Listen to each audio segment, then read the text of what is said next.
Okay, so we I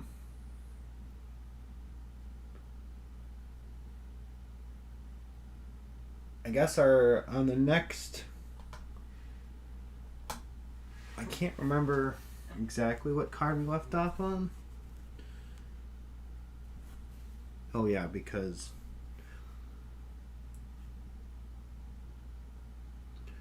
yeah, I said the British did that card, and then I did a full action to get a bunch of support or opposition, I should say. So we now move to the origin of all our misfortunes, and only eligible faction this time are Indians and French. Americans would have first priority, but they are ineligible. So we then go to the French, and it says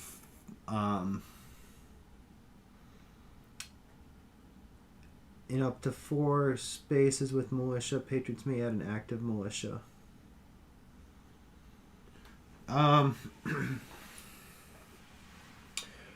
So, as far as the French player goes, I don't think that makes sense. I don't know if the French going first, though, if they should do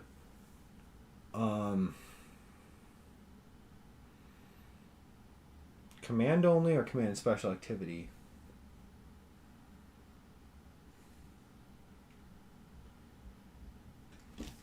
So I have to read through their menu. Actually, what's Treaty of Alliance?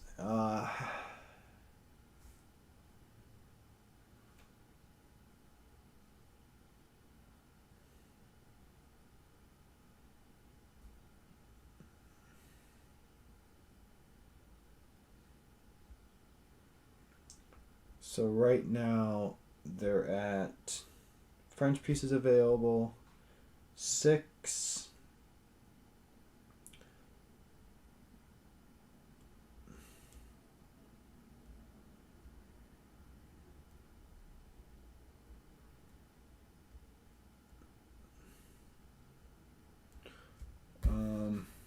Yeah. Is there? I think the preparation that I have for them is higher than it's supposed to be. French preparation should be at 9. I think that was a mistake. So it's at 9 because it's 3 or 6. To start the scenario, it's 6 available.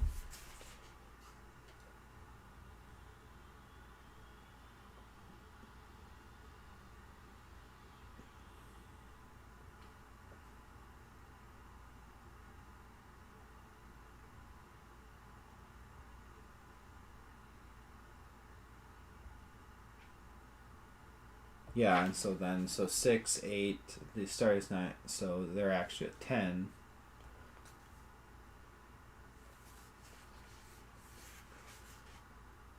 So they're still far away from being able to play their Brilliant Stroke Treaty of Alliance. Anyway, all that to say is that I know that's important for them, so I need to figure out an action that would allow them to get more pieces from unavailable to available.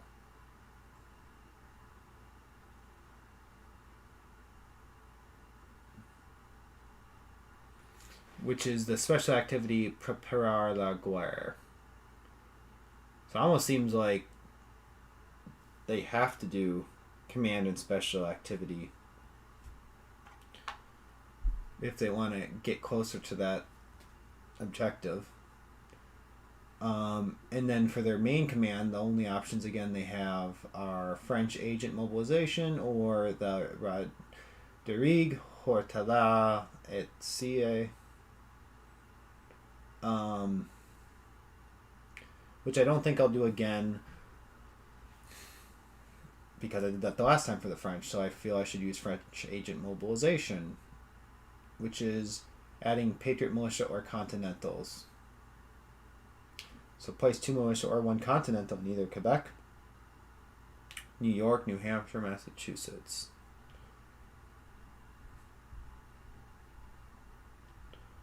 Now,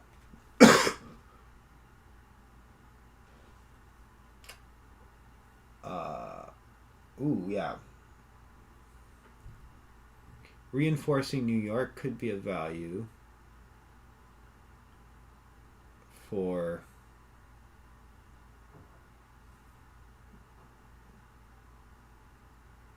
the Patriots. New Hampshire. And New Hampshire's blank right now. And if something's blank, it may be worth putting 2 militia there to get that under control. Again, not sure if I'm way overthinking this.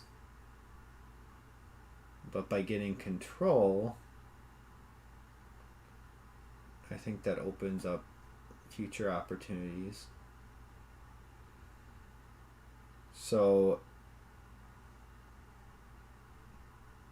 I think that's what I'll do. I'll take 2. So French have to pay a resource. So they're down to just 2. Then 2 militia right into New Hampshire, gaining control of New Hampshire for the Patriots.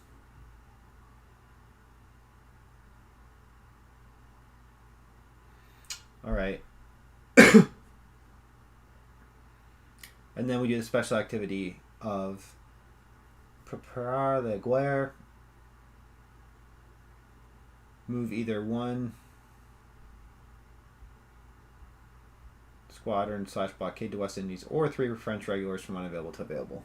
So I'm going to do 3 French regulars from unavailable to available, which shifts this up to 13, getting them that much closer to being able to play their Treaty of Alliance card. So, simple enough then. Now we do the Indians, which is event or limited command. So let's go back to the handy dandy AI flowchart here and determine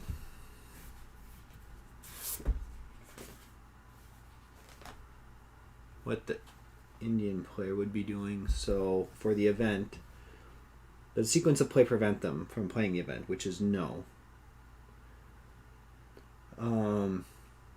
All right.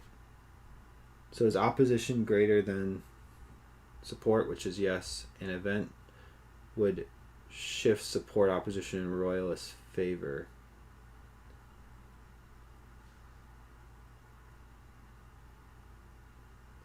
Ooh. This is difficult for me to know off the top of my head because it says the current card that we're looking at is execute Patriot desertion. And I don't immediately know what Patriot desertion is without reading the rules. Patriot desertion. Remove 1 in 5 militia and 1 in 5 continentals from the map.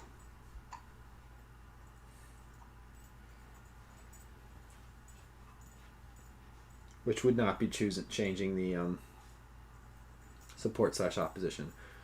So we move to the next bullet. Event places at least 1 Indian village. Nope.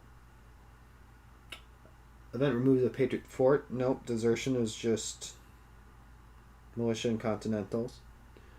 And event is effective. 4+ villagers on the map. Villages on the map. Nope. So no event. So then support plus 1d6.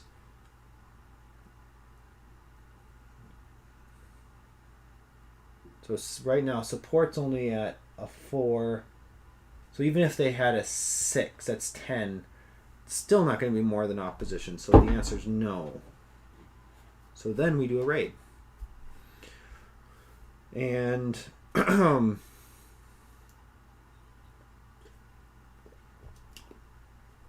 raids with plunder.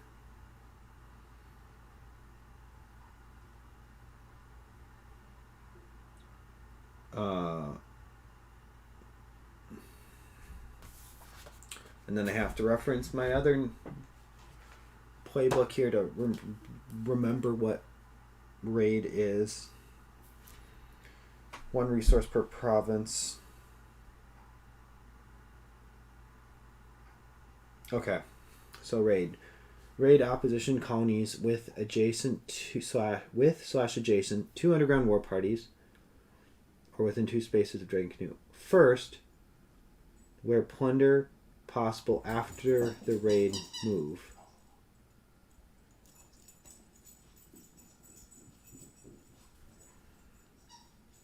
So in province where raid command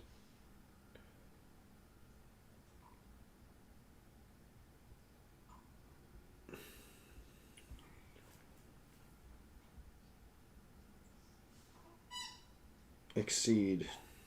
What is raid though?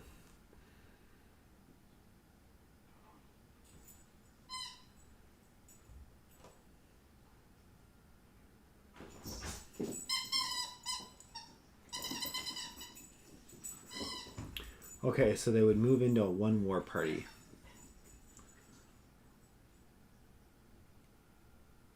Okay. So I'm trying to understand.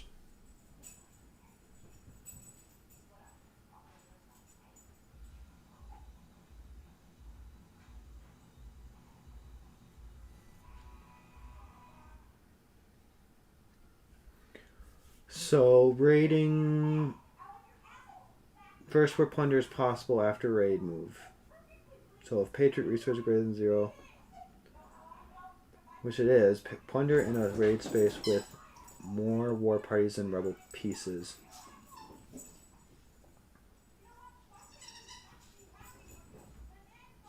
So I have to keep reading this over and over and over again.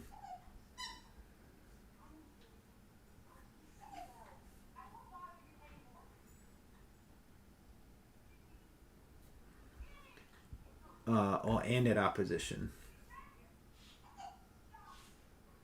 So opposition.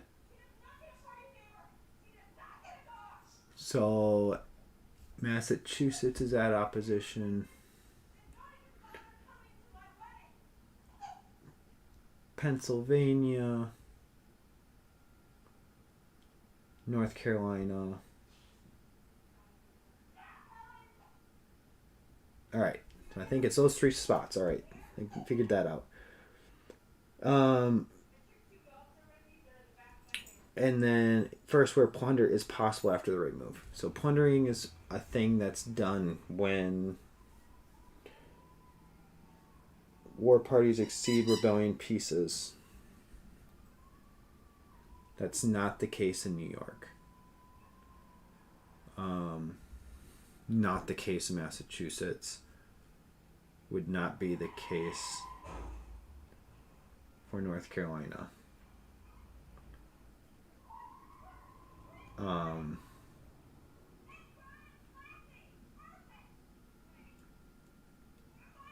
I guess technically Pennsylvania is an option, and Delaware, because they're adjacent to Northwest. Okay, so that didn't really help figure out. Well, plunder's not going to be possible. First, where plunder possible after raid move. Then elsewhere within. Then elsewhere within each highest population. So the highest population, Massachusetts is 2. Pennsylvania's 2.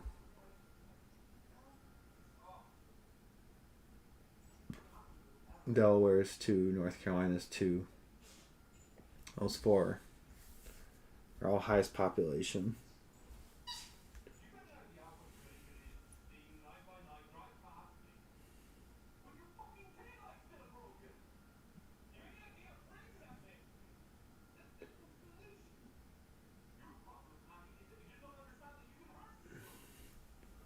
So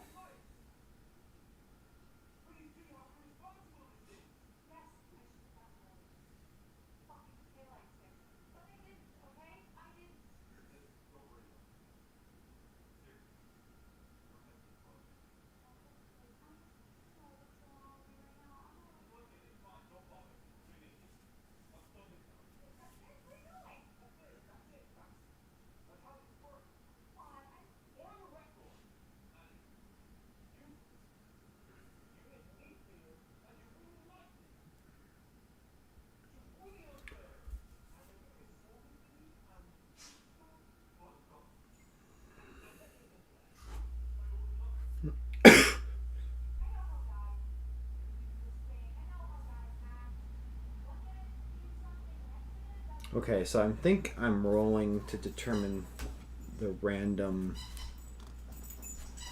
space that this could possibly happen in, because there was 4 highest.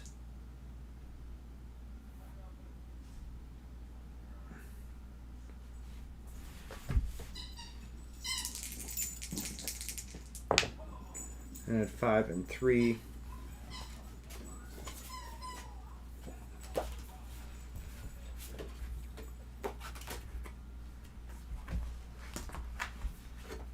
Oh my god, where'd that chart go?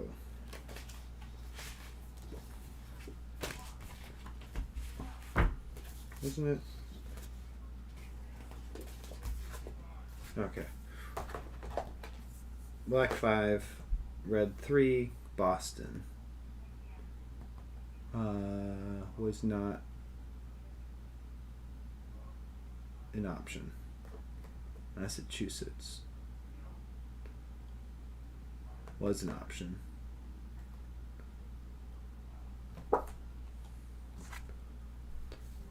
So, just to make sure, one more time, I'm not messing this up. Actually, why don't we just read this verbatim from the rule book?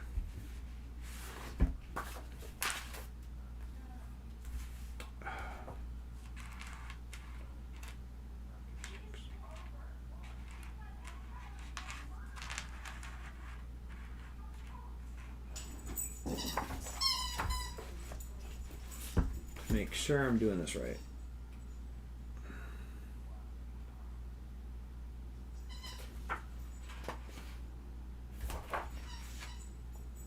Raid. If the Indians are to execute a command and support post.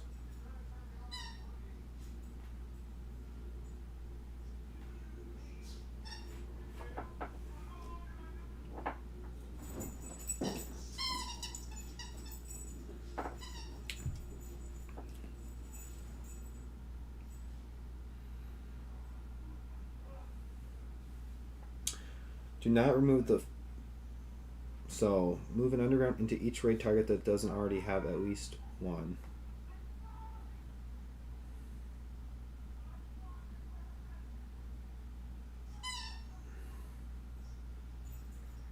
So I'm thinking they just move one into Massachusetts from New York.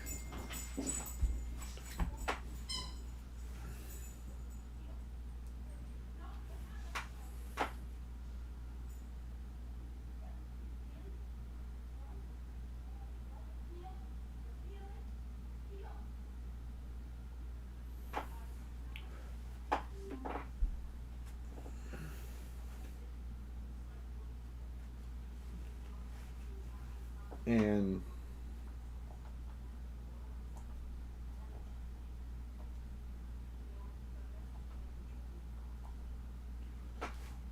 just need to double check that makes sense. Raid.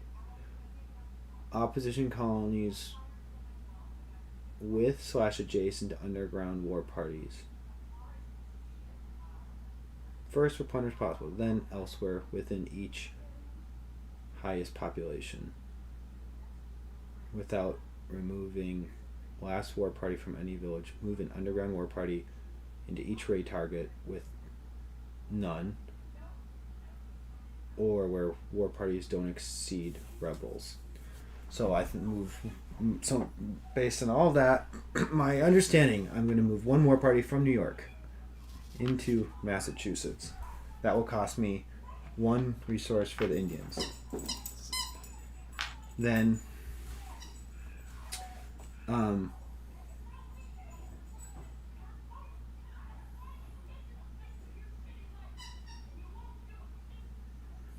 if resources fall to 0 during the raid command, if possible plunder,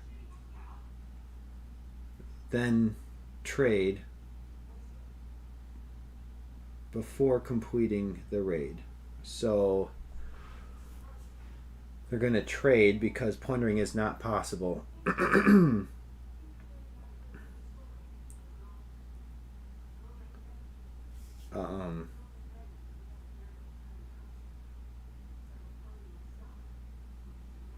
And I think the exact same thing will happen. No, wait. Yeah, so for trading. So first, let's finish that raid, which is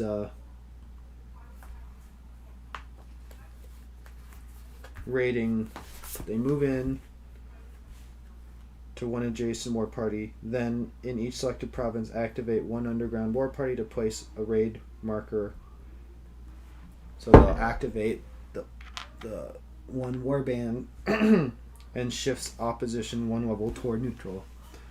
So opposition goes down to 1 in Massachusetts, which shifts it down 2 on the track for the Patriots. It's kind of annoying. And they get a raid marker in Massachusetts. So now they're going to try to get a few more raids by getting more resources via trading. And for trading, normally you just ask the British player, hey, can you give me some resources? But when the British is the bot, it says if Indians request trade and Indian resources are less than British, you roll the d6. And it's a 3.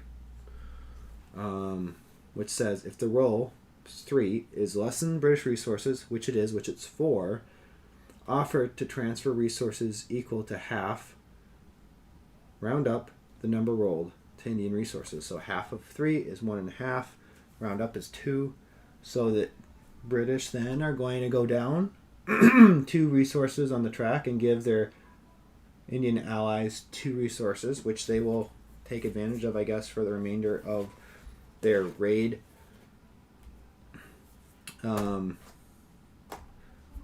Their raid command. So the next raid location, I guess, is another die roll. So 4 and 2. We have 4, 2, Norfolk, which was not 1, Southwest, which isn't 1, / Virginia, not 1, Charlestown, not 1, North Carolina, not 1, Savannah would not be 1, Florida, no, South Carolina, no, Georgia, no, Boston, no.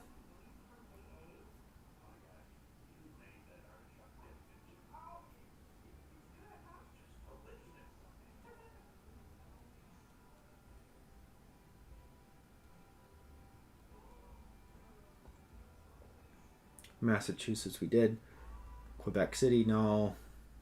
Quebec Province, no. New York, no. New Hampshire, no. Connecticut, no. Rhode Island, New York City, New Jersey, no. Northwest, no. Maryland, Delaware, yes. So Maryland, Delaware.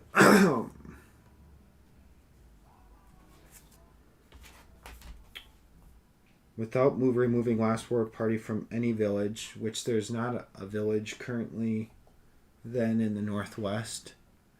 So I think that war band in Northwest will jump into the Delaware, Maryland space.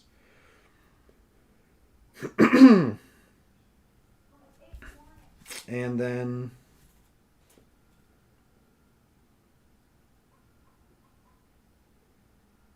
yeah, I mean, that's pretty brutal. They pretty much are taking back everything that I did. So it activates in Delaware. This passive opposition goes away, meaning total opposition drops another 2 and that is a costly resource. And then the natives are going to have one more shot, I think, at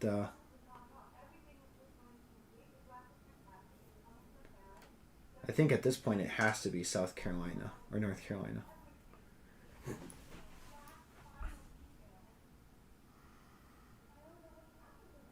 Oh, and I almost forgot. There would also be a raid token placed. Raid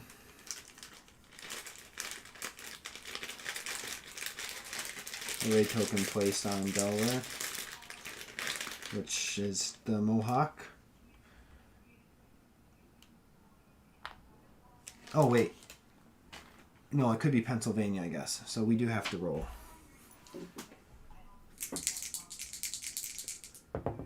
So 1 and 2. 1, 2, Northwest Maryland, Delaware. We just did Delaware, so Philadelphia, no. Pennsylvania, yes. So then, if I am doing this right, the last Morvan will move from New York into Delaware, or Pennsylvania. It will flip to then eliminate that passive opposition token. And this is crazy. Like, these natives are just really disheartening the rebellion cause with this raiding. This was intense raiding. I mean, those British resources came in clutch. So the British obviously are probably quite pleased with the outcome here. And that's, I think, the end of the raid. Yeah, I mean, we're almost back to start. Just like that. So, French and Indians now go to ineligible, and British and Patriots move over to eligible. And I'll take a pause and come back